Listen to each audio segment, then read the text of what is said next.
recover within 3 years.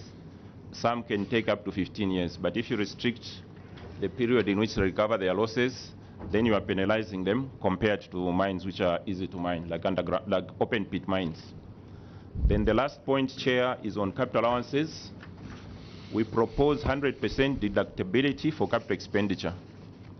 Most of expansion and mining projects are long-term in nature. For example, sinking a shaft takes 4 to 5 years.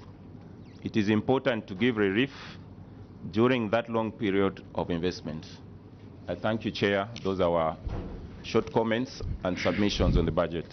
Thank you. Honourable members, Mopani, thank you for that very, very brief but important submission.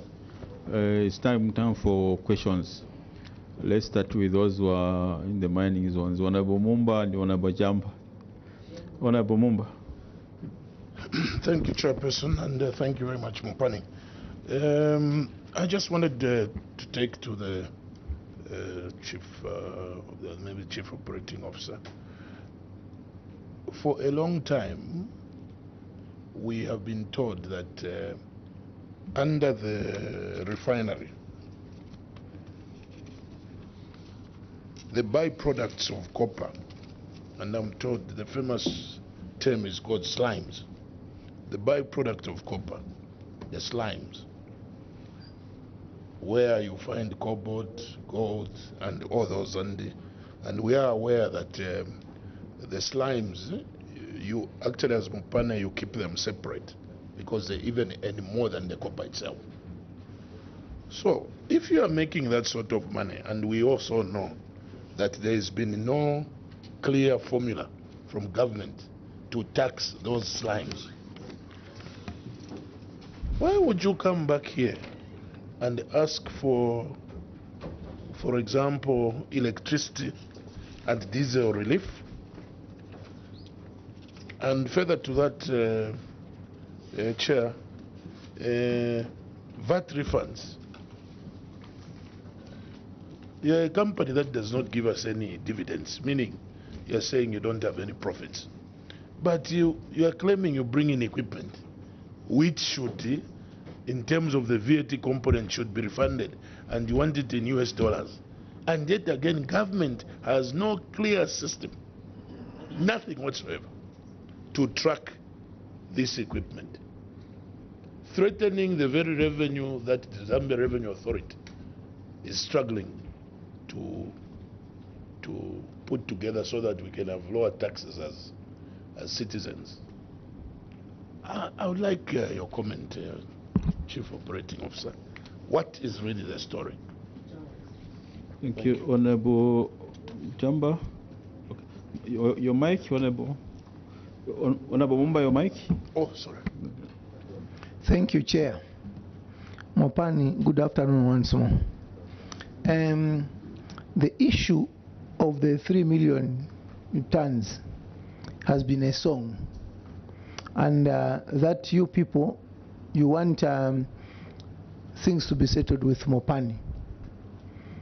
Do you still have a lot of ore reserves that the government should continue pursuing to resolve issues with foreign companies? Or, and then if you have got reserves, are you able to run the mine as Zambians, not bring someone who is foreign? Because this idea of saying want to resolve the mine, someone wants to sell the mine.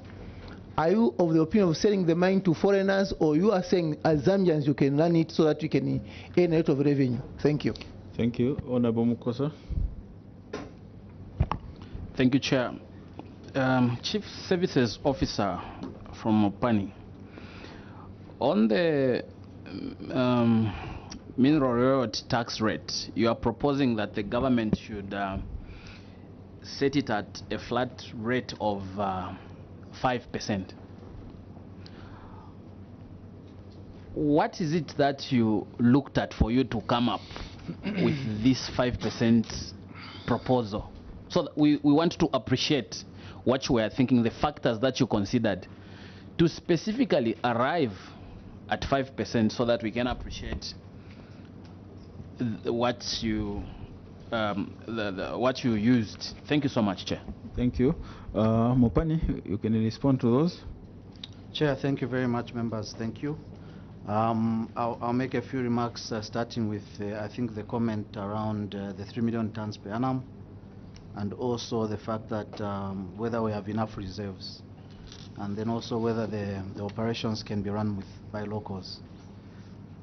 Chair, in terms of oil reserves, we do have reserves that have currently been measured to at least 25 years.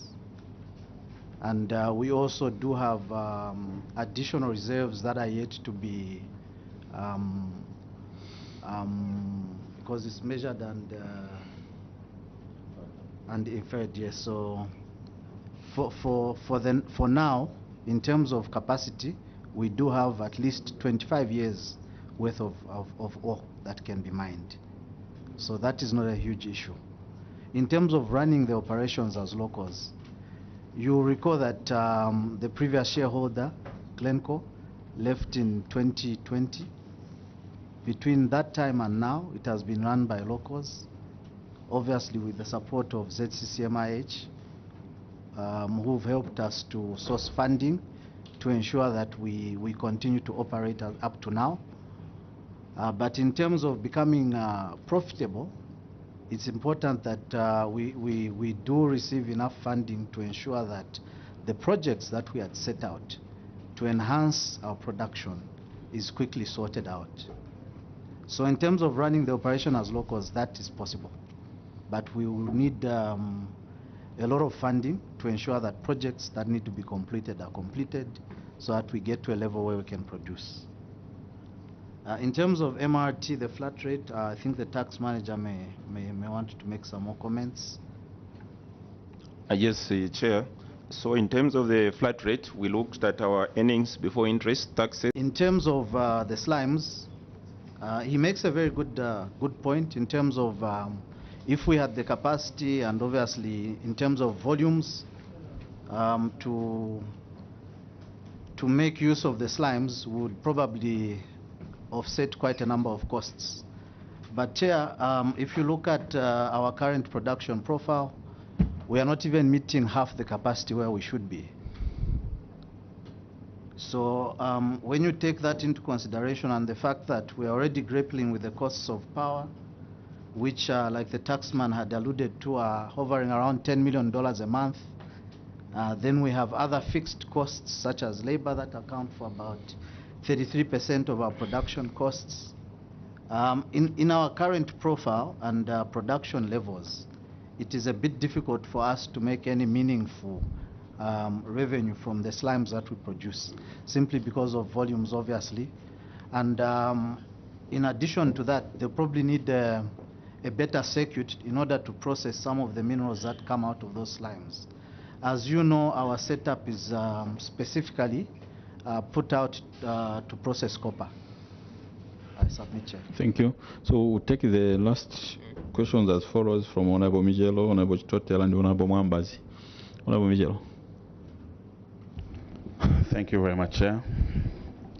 Yeah, Mopan, I just want to find out from you that the kind of mineral royalty which we do practice here in this country, do you think it is benefiting Zambians or it is benefiting foreigners?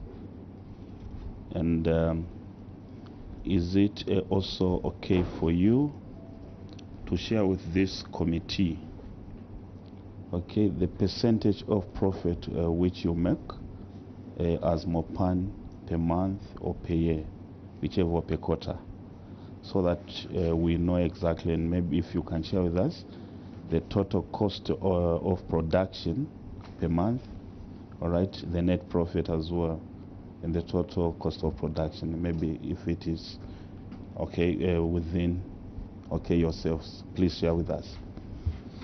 Thank you. Honorable Chitotel.